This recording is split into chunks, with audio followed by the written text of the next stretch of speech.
Berbagai pandangan filosof pendidikan. Pandangan pendidikan progresif. A. Konsep progresif mengusung konsep 1. Anak diberi kebebasan untuk berkembang secara alam. 2. Minat siswa dirangsang dengan pengalaman langsung yang merupakan rangsangan terbaik untuk pembelajaran. 3. Guru menjadi sumber atau pemadu dalam aktivitas pembelajaran.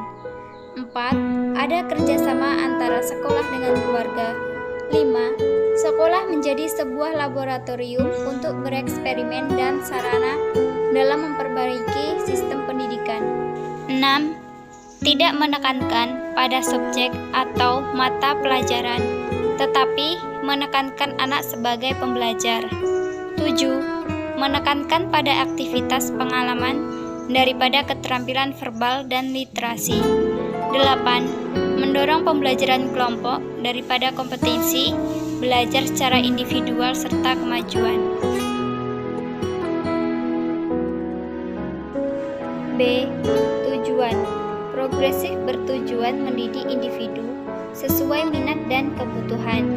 Siswa mempunyai kesempatan yang luas untuk mengembangkan bakat dan minat sebagai aktualisasi diri. Sekolah merupakan tempat belajar siswa untuk memperoleh pengetahuan. Hal ini dilakukan melalui proses interaksi antara seseorang siswa dengan lingkungan atau seorang siswa dengan pengalamannya. Oleh karena itu, progresif tidak menekankan pada apa yang dipikirkan, tetapi pada bagaimana berpikir. Siswa dibekali keterampilan-keterampilan untuk memecahkan masalah. C. Kurikulum. Kurikulum ditekankan pada kebenaran, persaudaraan, dan keadilan.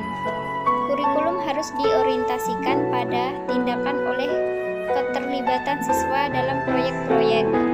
Jika diperlukan, guru meminta siswa untuk membaca literatur dari bangsa lain, baik dalam hal ekonomi, sosial, maupun budaya.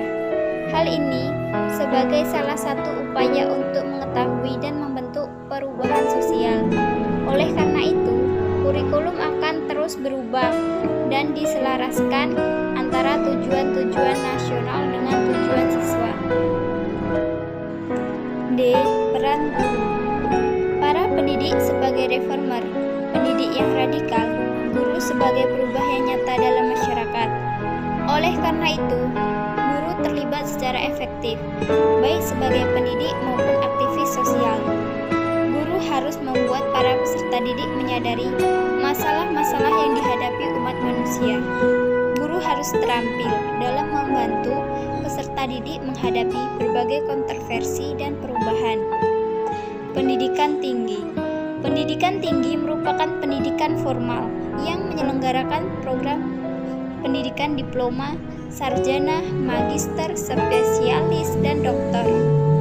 Pendidikan tinggi diselenggarakan dengan sistem terbuka. Satuan pendidikan yang menyelenggarakan pendidikan tinggi disebut perguruan tinggi, yang dapat berbentuk akademik, politeknik, sekolah tinggi, institut, atau universitas. Filsafat pendidikan Ki Hajar Dewantara dan Driyarkara. Kedua filsafat pendidikan tersebut saling melengkapi. Ki Hajar Dewantara berprinsip bahwa pendidikan hendaknya menguatkan pada penanaman nilai-nilai luhur yang dimiliki oleh bangsa sendiri. Hal ini sebagai salah satu usaha memanusiakan manusia. Pendidikan memberikan kemerdekaan kepada anak didik, walaupun tidak leluasa. Batasan yang diberikan terkait kodrat alam. Para siswa tidak boleh melupakan ideologi kebangsaannya masing-masing yang memiliki ciri khas dari bangsanya. Kelebihan dan kekurangan pandangan Open Education dan Deschooling Society. Kelebihan Open Education. 1. Kebebasan bagi peserta didik untuk memperoleh pendidikan dari lingkungan keluarga. sebagai pendidik pertama, dan lingkungan masyarakat di mana anak bersosialisasi dengan lingkungan sekitar. Kedua, pembelajaran bersifat kritis, konstruktivis, dan nyata. Ketiga, sekolah sebagai tempat mengembangkan rasa ingin tahu, kemampuan talenta, minat-minat peserta didik, merasakan keragaman dan kekayaan bersama orang-orang dewasa dan anak yang lebih tua di lingkungan sekitar. Keempat, sekolah menjadi pusat aktivitas intelektual, seni, kreativitas, dan olahraga sesuai keinginan peserta didik.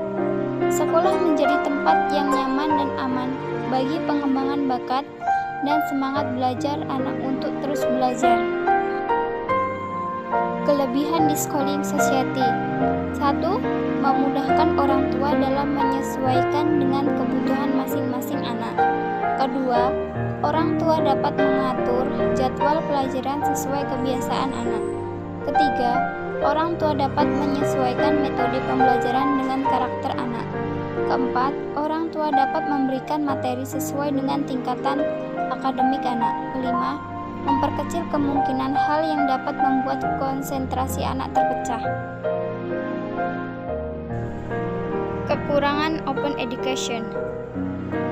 Yang pertama, waktu dan pekerjaan yang berkaitan dengan penyampaian proses pembelajaran jauh lebih banyak daripada proses pembelajaran secara tatap muka.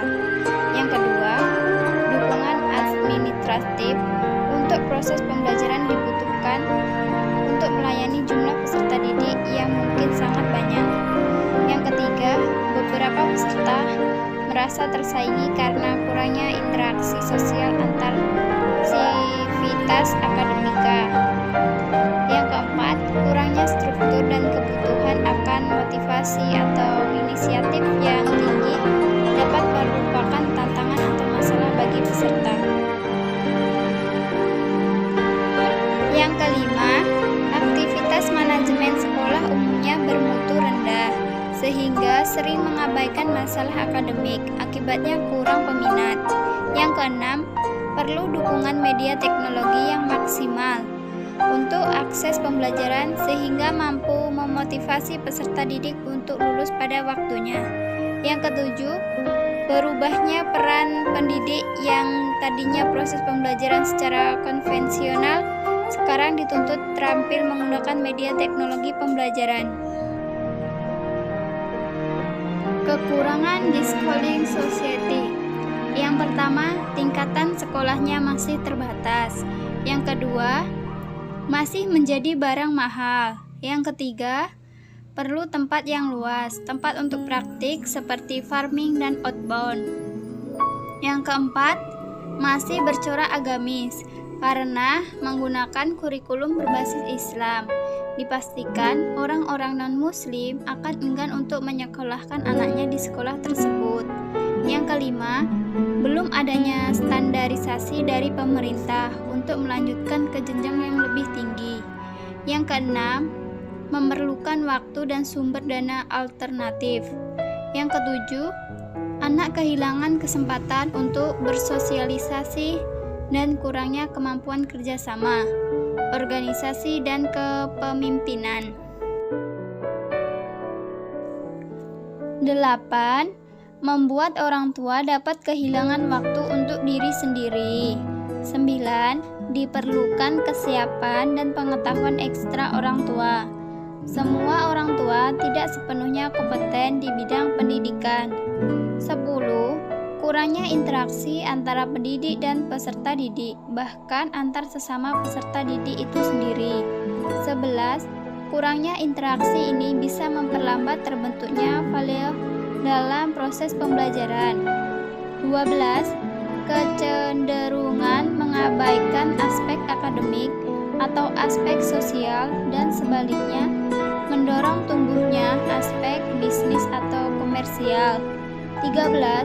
Proteksi berlebihan dari orang tua dapat memberikan efek samping, ketidakmampuan menyelesaikan situasi dan masalah sosial yang kompleks dan tidak terprediksi. Pandangan Al-Ghazali tentang pendidikan. Beberapa hal yang patut dipertimbangkan terhadap pandangan Al-Ghazali tentang pendidikan meliputi berikut ini. A. Terkait perhatian secara penuh pada studi dan tidak diganggu oleh urusan duniawi. Seorang individu tidak mungkin dapat hidup sendiri. Dalam hidup bermasyarakat inilah setiap individu belajar dari individu lain. Pelajaran diperoleh dari berbagai masalah yang ada di sekelilingnya. B. Terkait penghormatan pada guru. Hal ini terlalu berlebihan. Walau bagaimanapun, guru juga manusia yang tidak lepas dari kesalahan dan hawa nafsu. Jika siswa tidak diperbolehkan untuk memiliki pendapat, hal itu justru mengekang. Pengekangan ini justru tidak menjadikan siswa kreatif. Padahal salah satu tujuan belajar adalah untuk menyelesaikan berbagai permasalahan hidup. C. Terkait menghindari diri dari kontroversi akademik. Dalam dunia akademik, kontroversi merupakan hal yang wajar. Jika siswa dilarang memiliki perbedaan pendapat, hal itu justru akan menjadikan ilmu tidak berkembang. Salah satu perkembangan ilmu dikarenakan adanya perbedaan. Perbedaan-perbedaan inilah yang dapat memperkaya pengetahuan, wawasan, pengalaman, dan ilmu seseorang.